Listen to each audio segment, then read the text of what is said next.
Welcome to the second part of the In Conversation with Portia, the African Echo. We are just looking into the preservation of the Khoi and San language and heritage as the first citizens of South Africa. I am so glad you are still here with me. I have my guest, and he is my chomza, is my bestie, Jeffrey Hatzenbeck. He is a Khoisan advocate and poet. Jeffrey, let's look at the recognition by the government.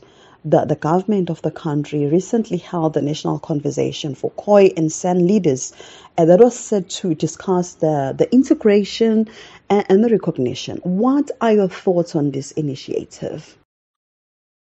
I was wondering when you were going to ask that question to me about COGTA that held the meeting in Ekurhuleni this past weekend.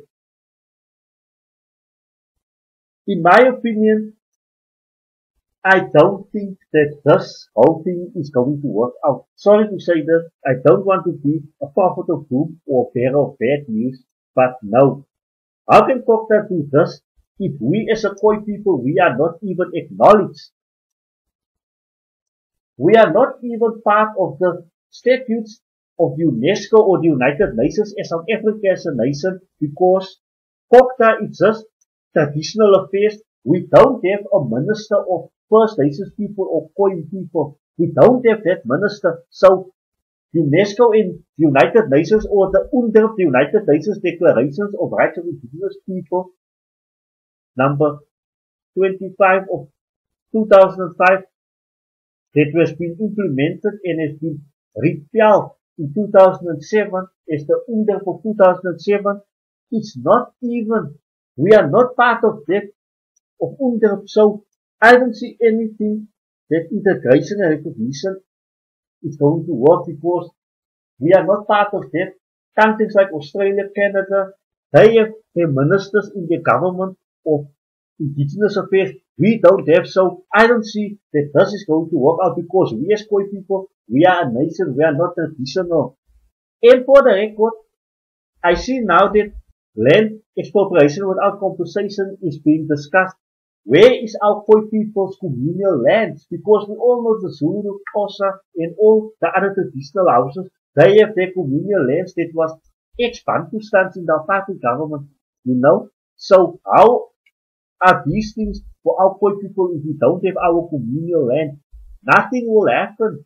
How can this thing be implemented if we are landless? Sorry to say this, we don't have a language. It's not even official, although it is recognized in the Constitution by FANSAP. How can, if these things are not going hand in hand, how is integration and recognition going to work? It's just like there's another nice Khoi word, kamakara,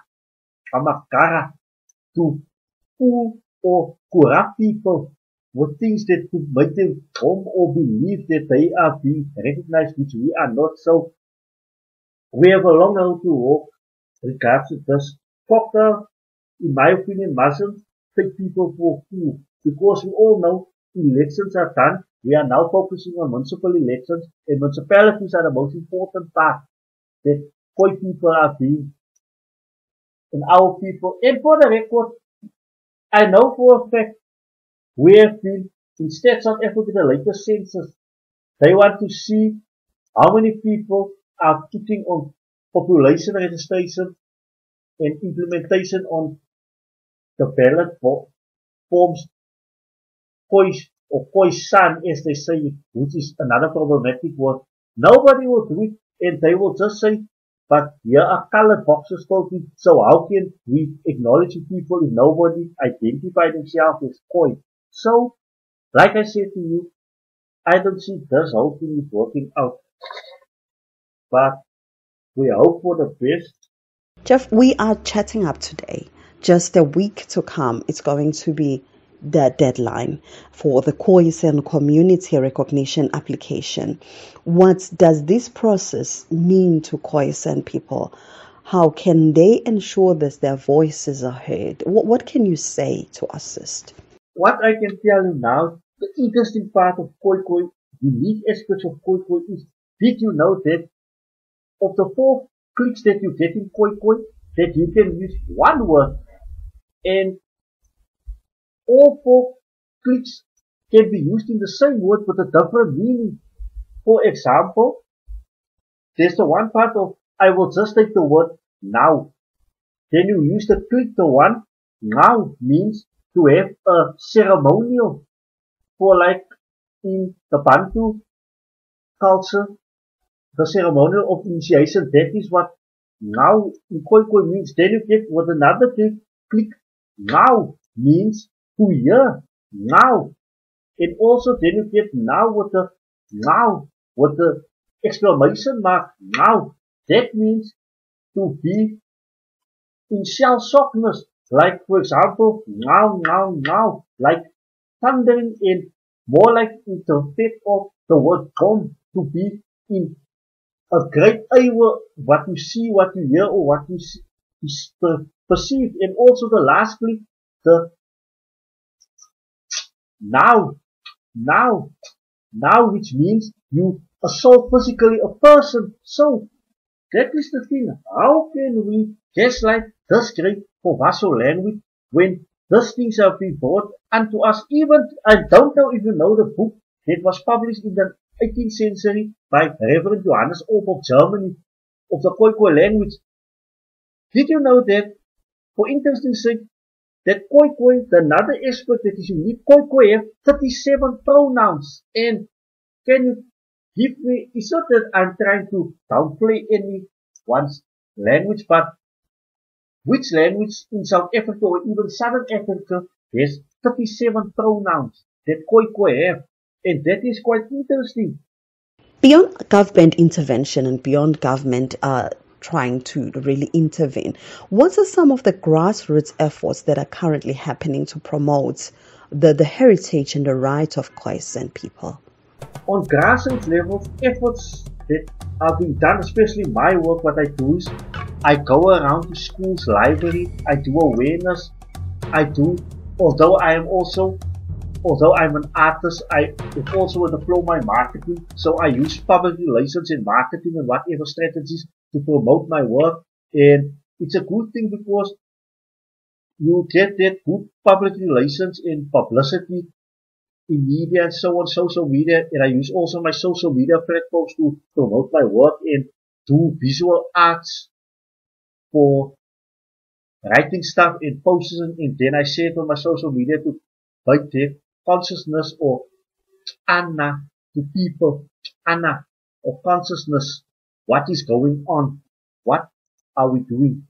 Yeah, so that is, I will share with you some pictures that you can also include when you give this podcast, because I know it's quite obvious that we can also share photos and stuff. Then I'm going to share it with you, then you can see.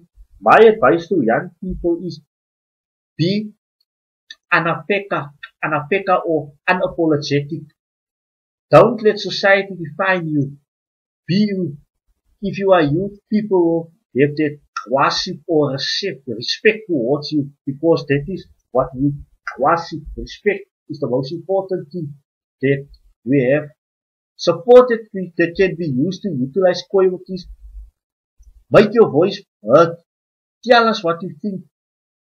Give always positive response, because doing Khoi work is very critical.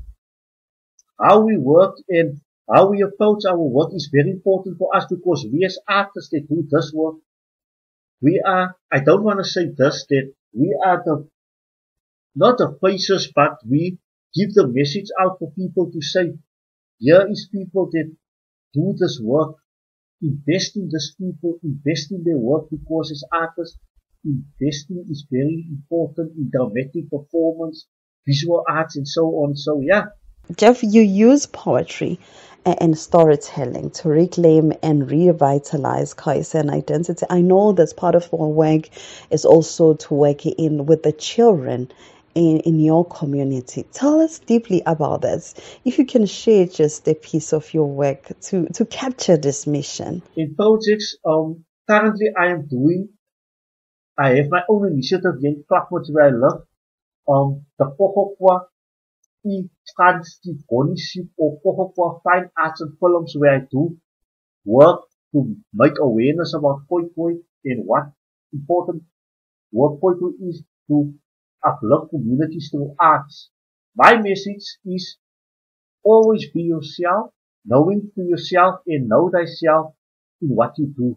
En taise kantans, Telebuka, Niabonga Kakulo, in Kosi Kakulu, Nichitensa, Nidilubua. I thank you. Baie dankie. I appreciate this course for this platform. And for the record, I would like to, because this is a very thing close to my heart, if you can give me on another time, another chance for this platform, I can dissect a lot of stuff about histories and stories and stuff in language and how language and stories and oral history and reality go hand in hand. Thank you very much. Well, folks, I think we've just time traveled back to our roots and dance with our ancestors' wisdom and maybe even learn to pronounce a few Khoi words without pulling a muscle. A huge thank you to our trailblazer, the language warrior and a poetic powerhouse, Jeffrey Hazenbeck, for reminding us that reclaiming our languages is not just about speaking, but it's about healing, it's about resisting, and it's about reconnecting. This was your host, Portia, doing my best not to butcher the beautiful indigenous words. Until next time, Kielebuha, Ndiabulela, Siabonga. Thank you and bye, Danki.